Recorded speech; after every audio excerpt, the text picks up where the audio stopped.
ভারতের সত্য ঘটনা অবলম্বনে আজকে সিনেমাটি তৈরি, যেখানে স্যারোগেসির মাধ্যমে মা হওয়া কেন্দ্রের মেয়েদের মধ্যে ইয়োসোদা নামে একটা মেয়ে ছিল, যেখানে ইয়োসোদা আজ পর্যন্ত কোনো বাচ্চার জন্ম নিতেও দেখেনি আর বাচ্চার মাদেরকেও দ্বিতীয়বার দেখা যায়নি।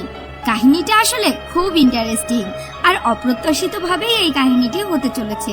তো ভিউয়ার্স, পুরো ঘটনাটি জানার জন্য না টেনে ভিডিওটি দেখুন আর তার আগে অবশ্যই আমাদের চ্যানেলটি সাবস্ক্রাইব করতে ভুলবেন না। শুরু করা যাক আমাদের আজকের সিনেমার গল্পটি। সিনেমার শুরুতে আমরা একটি অভিনেতাকে দেখি যার নাম অলিভিয়া, আর ও একটি সুইমিং পুলে গোসল করছিল। তখন দুইটা ছেলে ওর পিছু করে আর ওর সাথে খারাপ কাজ করার চিন্তা করে। এর জন্য ওর জুসের মধ্যে একটি ড্রাগ মিশিয়ে দেয় আর ওই জুস খাওয়ার পর অলিভিয়ার মৃত্যু হয়। এরপর যখন পুলিশ ইনভেস্টিগেশন করে তখন জানা যায় অলিভিয়ার মৃত্যু অতিরিক্ত মাত্রায় দুইটি ড্রাগের কারণে হয়েছে, যার একটার নাম এলএসডি আর দ্বিতীয় ড্রাগ সম্পর্কে ওদের কোনো ধারণাই ছিল না। এরপর আমরা সিনেমার নায়িকা ইয়োসোদাকে দেখি, যে এক হসপিটালে আসে আর এখানে আমরা জানতে পারি যে ইয়োসোদা 3 মাসের প্রেগনেন্ট। ইয়োসোদা মূলত টাকার জন্য স্যারোগেসি মা হচ্ছে, তার মানে এই বাচ্চা জন্ম নেওয়ার পর অন্য কারো কাছে চলে যাবে আর এর বদলে ইয়োসোদা মোটা অঙ্কের টাকা পাবে। ডাক্তার ওকে বলে কোম্পানির লোক অর্ধেক টাকা দিয়ে তোমাকে সাথে নিয়ে যাবে।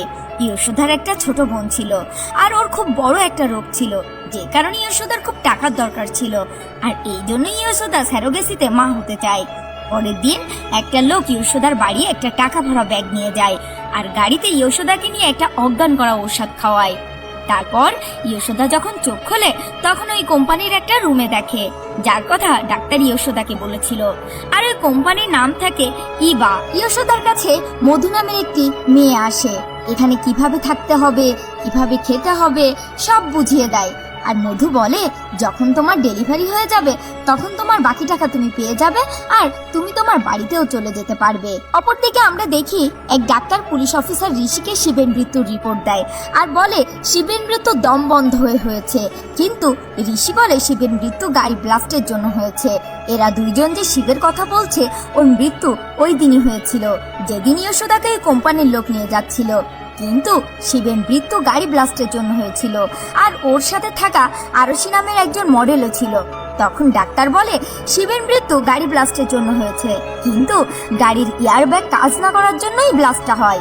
আর এই সব কথা অফিসার ঋষি কমিশনারকে বলে আর কমিশনার বলে মিডিয়া ডেকে আমাদের এই কেস বন্ধ করতে হবে, কিন্তু ঋষি এটা করতে নিষেধ করে আর বলে আমাকে কিছু সময় দেন, আমি শিবের মৃত্যুর সঠিক কারণ বের করব আর আমার এই কেসের জন্য একটা এক্সপার্ট দরকার, যেটা আমাদের ট্রেনার বাসুদেব স্যার হতে পারে। কমিশনার অফিসার ঋষিকে এই কাজ করার পারমিশন দিয়ে দেয়।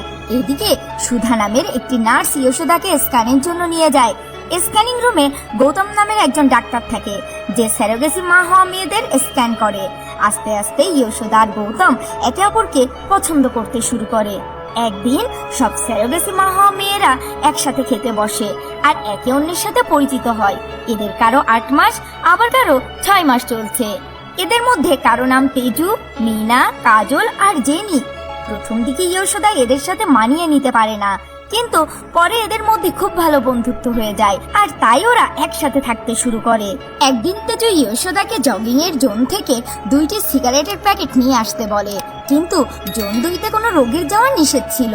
কিন্তু ইয়োসোদা জোন 2তে যায় আর ওখানে সিকিউরিটি অফিসার ওকে দেখে নেয়। সিকিউরিটি এসে ওকে ধরবে এমন সময় ওখানে গৌতম চলে আসে আর ওকে বাইরে নিয়ে যায় আর বোঝায় এখানে শুধু ডাক্তার আর স্টাফরাই আসতে পারে আর অন্য কারো এখানে আসা সম্পূর্ণ নিষেধ।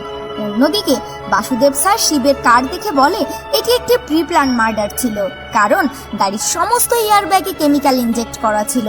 এরপর বাসুদেব স্যার বলে হতে পারে এই মার্ডার শিবের সাথে থাকা মডেলের জন্য, কারণ ওরা যদি শুধু শিবকেই মারতে চাইতো তাহলে আগের দিনেই মারতে পারতো।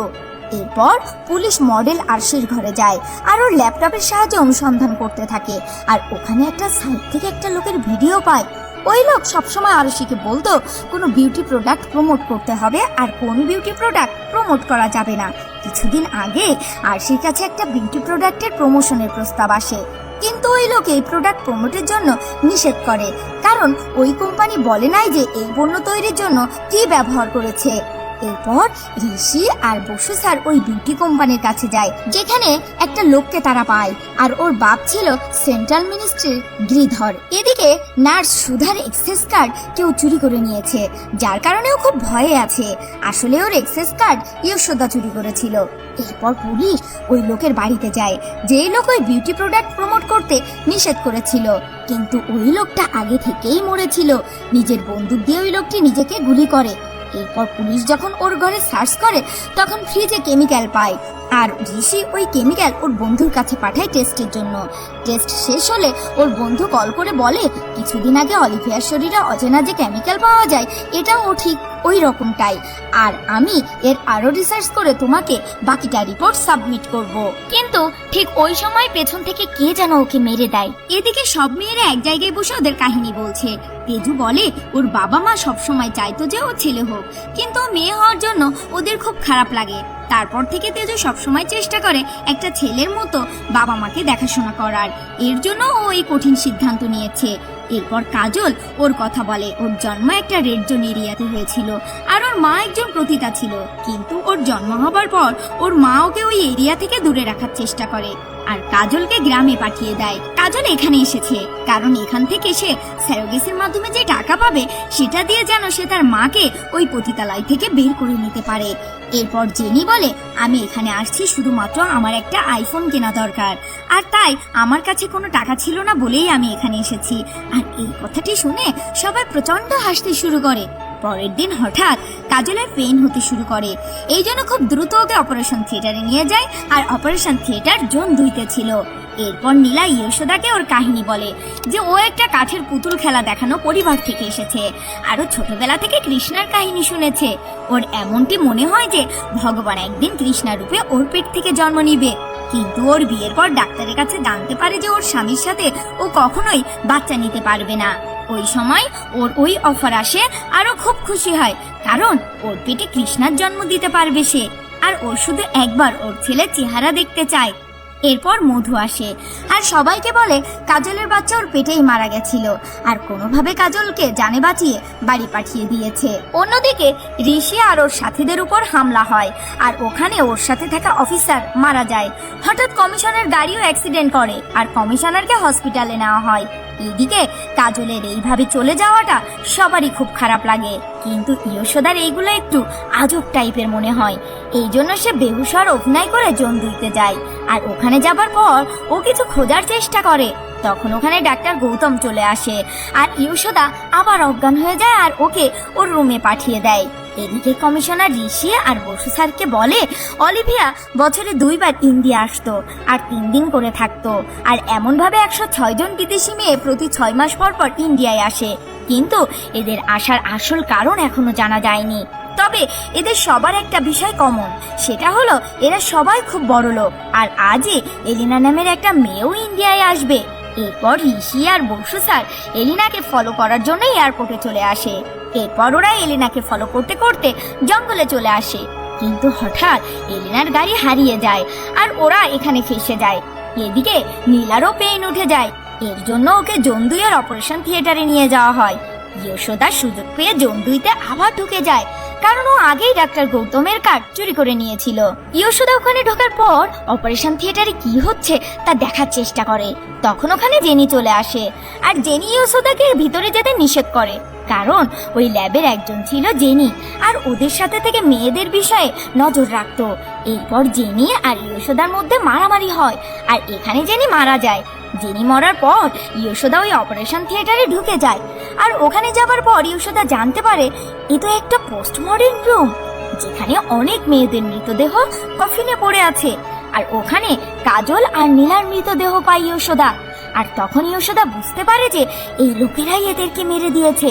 অপরদিকে মধু আর সিকিউরিটি ইয়োশোদাকে দেখে ফেলে। ইয়োশোদা তখন অন্য একটা রুমে যায়, আর ও এখানে নীলার বাচ্চাকেও পায়। এখানে একটা কাচের বোতলে ফ্রিজে বাচ্চাটি রাখা ছিল, আর ও এখানে দেখে যে ওই রকম হাজার হাজার বাচ্চা ফ্রিজ করে রাখা আছে। এই দেখে ইয়োশোদা ভয় পেয়ে যায়। তখন ওখানে সিকিউরিটি চলে আসে, আর ইয়োশোদাকে ধরে একটা রুমে নিয়ে যায়। এরপর সিকিউরিটি ইয়োশোদাকে মারার চেষ্টা করে, কিন্তু ইয়োশোদা ওই সিকিউরিটিকেই মেরে দেয়। ইয়োশোদা তখন অন্য আরেকটা রুমে যায়, আর ওখানে মধু হঠাৎ ওর সামনে চলে আসে। আর কিছু সময় পর গৌতমও ওই রুমে চলে আসে। ইয়োশোদা তখন মধুর গলায় ছুরি ধরে আর জানতে চায়, তোমরা কেন এটা করেছো, আমাকে সত্য করে বলো। গৌতম ইয়োশোদাকে কথার জালে ফাঁসিয়ে দিয়ে বলে, তুমি মধুকে মেরে দাও, কারণ এখানে ওই রকম অনেক বেআইনি কাজ হয়। এমনটা বলতে বলতে গৌতম ইয়োশোদাকে ধরে ফেলে আর ওর গলায় চাকু ধরে। এরপর মধু আর গৌতম ইয়োশোদাকে বেঁধে রাখে, কারণ মধু আর গৌতম এই বেআইনি কাজের পার্টনার ছিল। মধু তখন পুরো কাহিনী বলে যে কিছু সাল আগে গিরিধর আমাদের কলেজে একটা বিউটি কন্টেস্টে চিফ গেস্ট হয়ে আসে, আর সে তার বক্তব্য দিয়ে বলে বিউটির আসল কথা হলো মনের সৌন্দর্য। তখন মধু ওই কথার জবাব দেয় আর বলে, মনের সৌন্দর্য বলে কিছুই নেই, যদি কেউ সুন্দর হয় তবেই সেই ভালো কিছু করতে পারবে, আর তা না হলে পারবে না। এখানে গৌতমও ছিল। ওই সময় গৌতম মধুকে খুব ভালোবাসতো, আর গৌতম মধুকে প্রপোজ করে, কিন্তু মধু ওকে খুব অপমান করে ওখান থেকে চলে যায়। আর ওই সময় গিরিধরও মধুকে একটা অফার দেয়। সে বলে, আমি তোমার চেহারা আর কথা শুনে পাগল হয়ে গেছি, আর তাই আমি তোমাকে বিয়ে করতে চাই। এরপর মধু টাকার লোভে বিয়েতে রাজি হয়ে যায়, কিন্তু বাসর রাতে মধু গিরিধরকে বলে, আমি যদি প্রেগনেন্ট হয়ে যাই তবে আমার চেহারা খারাপ হয়ে যাবে। আর তারপরেও আমরা দেখি যে মধু প্রেগনেন্ট হয়ে যায়। আর প্রেগনেন্ট হওয়ার পর ঠিক তাই হয়। মধু যেটা ভয় পেত, দিন যেতে থাকে আর মধুর চেহারাও নষ্ট হতে থাকে। আর মধু ডাক্তার দেখায়, কিন্তু ডাক্তার বলে যে তোমার একটা রেয়ার রোগ আছে যার কোনো ঔষধ নেই। সময় খুব তাড়াতাড়ি পার হয়ে যাচ্ছিল, যে কারণে মধু তার বাচ্চাটাকে মারতে পারছিল না। এরপর মধুর অবস্থা এত বেশি খারাপ হয়ে যায় যে ও সুইসাইড করারও চেষ্টা করে, কিন্তু তারপরও মধু বেঁচে যায়। গিরিধর মধুর এই অবস্থা দেখে ওকে ছেড়ে দিতে চায় আর বলে যে তোমার চেহারা দেখে যে আমি বিয়ে করেছিলাম সেই চেহারাটাই তো তোমার শেষ হয়ে গেছে। এমন সময় গৌতম ওখানে আসে আর বলে, মধু আমি তোমাকে আগের মতো করিয়ে দিতে পারি, কিন্তু আমার একটা শর্ত, যেটা হলো তোমাকে সবসময়ই আমার সাথে থাকতে হবে। মধু তখন গৌতমের এই কথা মেনে নেয়। এরপর গৌতম মধুকে ওর ল্যাবে নিয়ে অনেক পরীক্ষা নিরীক্ষা করে, আর ফাইনালি গৌতমের একটা পরীক্ষা সফল হয়ে যায়। আর এর ফলে মধু আগের থেকে আরো বেশি সুন্দর হয়ে যায়। কিন্তু ঠিক হওয়ার পর মধু আবার বেইমানি করে। মধু গিরিধরকে ডাকে আর গিরিধর ওর লোকজন নিয়ে এসে গৌতমকে মারতে থাকে, কিন্তু গৌতম গিরিধরের লোকজনদেরকে মেরে দেয় আর মধুকে বলে, তোমার এই চেহারা সারা জীবনের জন্য না। আর তখন সে বলে যে প্রতি 6 মাস পর তোমাকে একটা বুস্টার ডোজ নিতে হবে, তা না হলে তোমার চেহারা আগের মতো হয়ে যাবে আবার। আর এটার ফর্মুলা শুধু আমিই জানি, আর শুধু আমিই এই ফর্মুলাটি বানাতে পারবো। তোমাকে ভালোবাসি তাই এটি আমি বানিয়েছিলাম। এটি যদি আমি বাইরে বিক্রি করি তবে রাতারাতি আমি কোটিপতি হয়ে যাব, কিন্তু আমি তা না করে শুধু তোমাকেই দিয়েছি, আর তুমি শেষে আমাকেই ধোঁকা দিলে। গৌতমের এই কথা শুনে গিরিধর একটা প্ল্যান দেয়। গৌতমকে বলে, তোমার মধু চাই, আচ্ছা নিয়ে নাও, কিন্তু আমার টাকা চাই। তুমি আমাকে এই ফর্মুলা দিয়ে দাও, আমি ওটা দিয়ে অনেক টাকা কামাবো। এরপর ওরা তিনজন একসাথে কাজ করা শুরু করে। এরপর মধু বিভিন্ন দেশের বড় লোকদেরকে এই প্রোডাক্টের কথা বলে, আর এখানে আমরা জানতে পারি এই প্রোডাক্ট বড় বড় নায়ক নায়িকা ব্যবহার করে, যেমন অলিভিয়া ছিল। কিন্তু এই প্রোডাক্ট ব্যবহার করলে 48 ঘন্টার মধ্যে কোনো ড্রাগ নেওয়া যাবে না, আর এর জন্যই অলিভিয়ার মৃত্যু হয়ে গেছিল। এখান থেকে আমরা আরো জানতে পারি মধুদের কোম্পানি সদ্য জন্ম নেওয়া বাচ্চাদের থেকে প্লাজমা নিয়ে এই বিউটি প্রোডাক্টটি বানাতো, আর এর জন্য এই প্রেগনেন্ট মেয়েদেরকে ওদের কাছে রাখতো। বাচ্চা জন্ম নেওয়ার পর এরা বিশেষ পদ্ধতিতে এই বাচ্চাগুলো রাখতো, আর যখনই দরকার হতো তখন এই বাচ্চা থেকে প্লাজমা নিয়ে ব্যবহার করতো। এখানে আরো জানা যায় যে ওই মডেল আরশি এদের এই প্রোডাক্টের ইনভেস্টিগেশন করছিল, যেটা জানার পর মধু আরশিকে মেরে দেয়। আর যেখানে শিবের মৃত্যু আরশির জন্যই হয়েছিল, এই কাজের জন্য যেই বাধা দেয় ওরা তাকেই মেরে দেয়। এরপর কোনোভাবে ইয়োশোদা ওখান থেকে পালিয়ে যায়, আর এরই মধ্যে ঋষি আর বসু স্যার জেনে যায় যে এই কাজে কমিশনারও রয়েছে। কমিশনার এদের সাথে থেকে মধু আর ওর লোকজনদেরকে সংবাদ দিত। এই জন্য মধু আর গিরিধর ওইসব লোকদেরকে মেরে দিত যারা এইসব বিষয়ে জেনে যেত। গৌতম ইয়োশোদাকে ধরে ফেলে, কিন্তু এবার ইয়োশোদা গৌতমের উপর বন্দুক ধরে, কারণ ইয়োশোদা একজন পুলিশ অফিসার ছিল।